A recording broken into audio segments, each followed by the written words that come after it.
Hello, my friends. This is Lynda Lippin, and welcome to the Pilates Goddess podcast.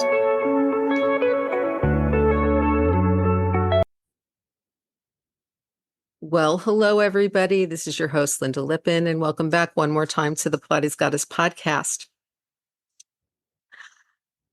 I think that for most Pilates teachers, including myself when I was first starting, one of the most confusing things to do was figure out how to introduce new exercises to my clients. Because, we do have either a very loose or very solid idea of beginning, intermediate, and advanced, depending on how we were trained. But it still can be very unclear as to what hallmarks we are looking for in a client's strength and mobility, and then what specific things we might add without going overboard to challenge those clients. So here's what I invite you to do. I invite you to take a look at the Pilates series on whatever, mat or whatever apparatus you teach on regularly. And I want you to first think about the beginner and basic exercises. In general, regardless of what school of Pilates you come from, the beginner and basic exercises are generally pretty safe. And they are pretty much single movement or single joint exercises. And what do I mean by that? What I mean by that is either the arms and legs are moving together in unison, or just the legs are moving, or just the arms are moving. In general, your clients are sitting or supine. They might be prone. Okay. They're probably not going to be standing. And, movements are going to be relatively simple and easy to teach and understand and do.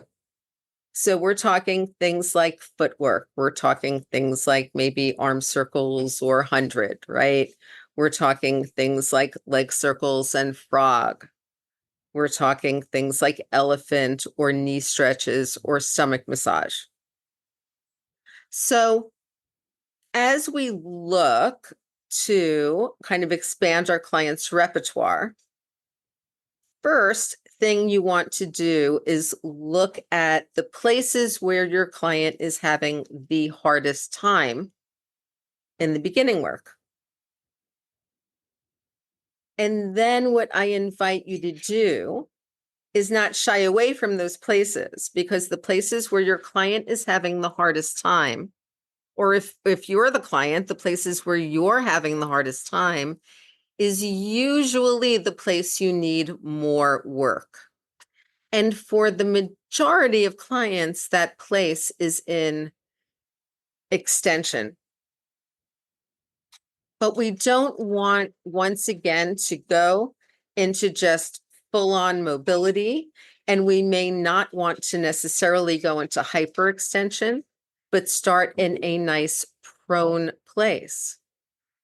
So then you think about the places in the intermediate system where we might go into a supportive prone place. Okay. That may look like a little swan. That might look like a single leg and double leg kick, right? Where you're not going up super high, but you're really working on length and on time under tension. It may look like swimming. It may look like a push-up without the push-up, just the plank part. Okay, it may look like a number of different things. If you're on the reformer, it might look like beginner swan, which if you've never done, which is with your head toward the foot bar, I actually am uploading an audio today to the Pilates Goddess private podcast. Link is in the show notes, where I break down that particular exercise as I'm going through the intermediate reformer work right now. Maybe you look at pull straps and T. Maybe you look at introducing the long stretch. See where I'm going with this? So we're looking at giving your clients some more work in that prone extension, because that is where they're a little bit weaker and need the work.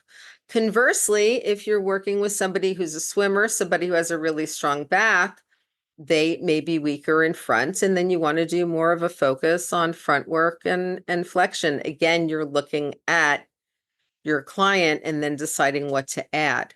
But when you're adding the exercises, what I'm recommending is that you go for the simple ones first. Knee stretches with the knees down is an easy exercise to teach.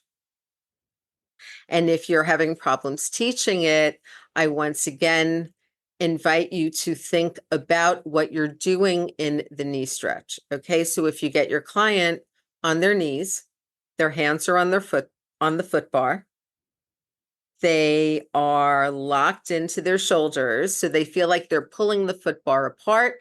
They're breaking the foot bar with their pinkies kind of coming toward their knees. They're in a nice round spine. You've got 2 springs on there. And then they're pushing the carriage back with their feet and pulling it back in with their knees, keeping their spine round. And then you go into a little bit of a extension, into an extended spine, into a cow, but with the abdominals still pulled in. So the tail is up a little, the chest is open and proud.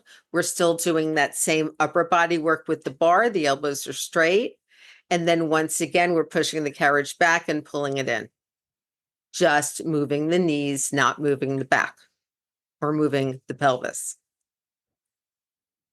Okay, it's an easy exercise. It's on all fours. It's prone. So it gives your client, again, a different experience of what they're doing. And even though knee stretches are a beginning exercise, as you are moving through pull straps, as you're moving through T, as you're looking at long stretches, as you're looking at all of those movements, you're going to come back to the knee stretch, and you may be able to get your clients to understand what their upper body is doing there in a completely different way. And that's the really fun part of introducing the new exercises, is ideally they should be introducing skills that your clients will be able to use to improve what they're doing in the beginner exercises that they already know. And that's where clients don't get bored, right? Because they see how things improve, how things change. And then maybe you slightly change their position in the knee stretch. Maybe you add the knees off.